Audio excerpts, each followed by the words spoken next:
My name is Ashley Whitehead, and I am a park ranger here at Richmond National Battlefield Park. Here we are in Hanover County. Hanover County is ravaged by war twice, between 1861 and 1865. In 1862, the Battle of Gaines' Mill happens right here where you're all standing. It's part of the 7 Days campaign.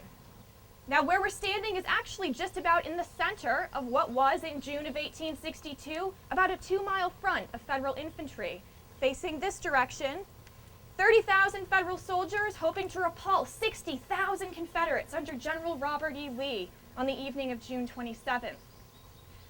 However, on the evening of the 27th, those 60,000 Confederates will succeed in making a breakthrough. They will actually sweep the Federals off this ridge and back across the Chickahominy away from Richmond.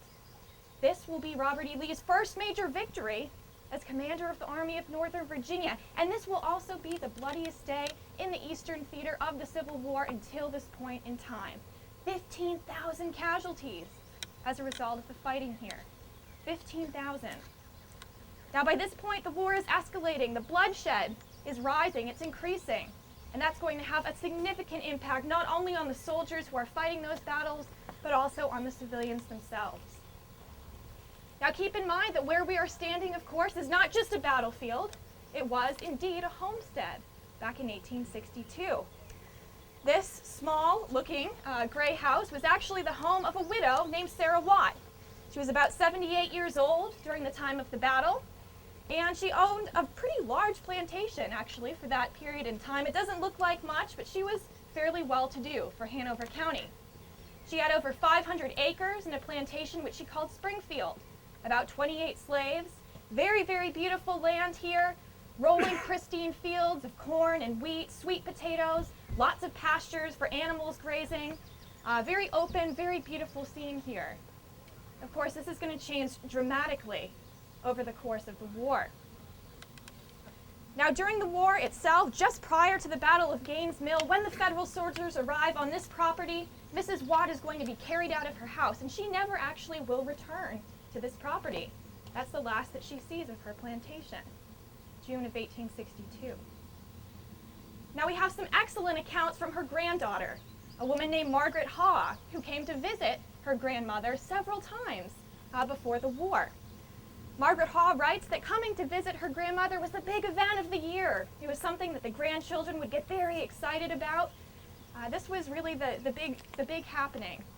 Her grandchildren would actually come into Springfield Plantation using the farm lane, which goes out just behind you where you see that back row of cannon. Now, as Margaret Haw would have come into the Watt House property here, she would have seen something like the scene that she depicts in this description. She writes, "As we came in sight, how cozy and homelike the old square gray farmhouse looked, embowered in venerable locusts, at whose feet spread a smooth green turf, on which no leaf nor twig was allowed to rest.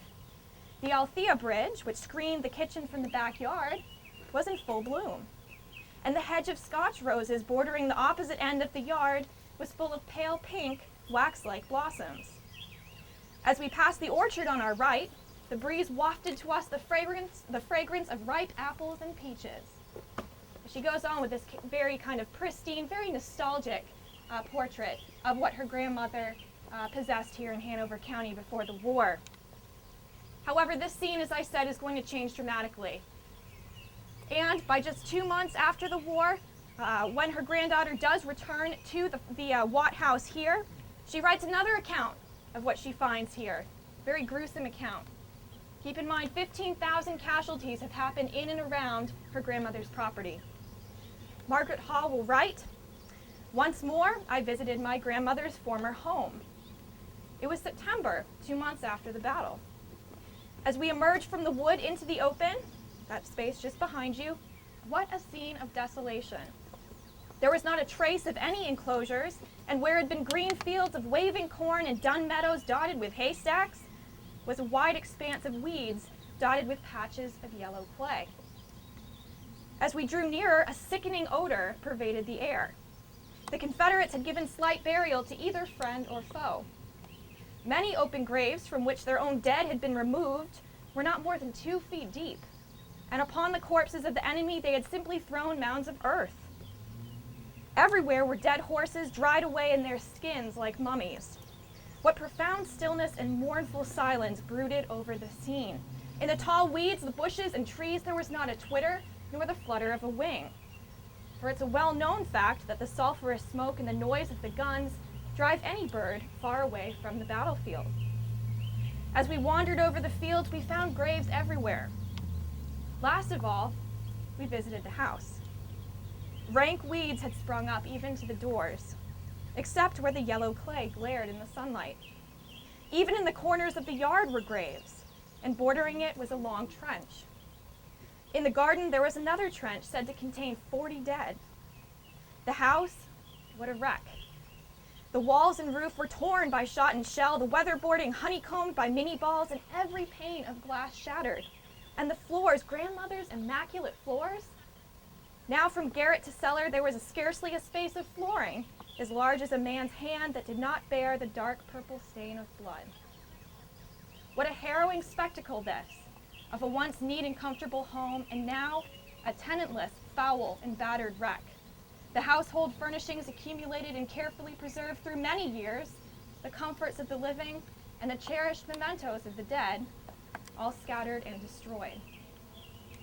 A very different picture just 2 months after the battle. And this is just 1862. Now, how did civilians deal with this sudden change, this massive destruction, this massive chaos? This turned their world on its heads, essentially. And this is only the second year of the war.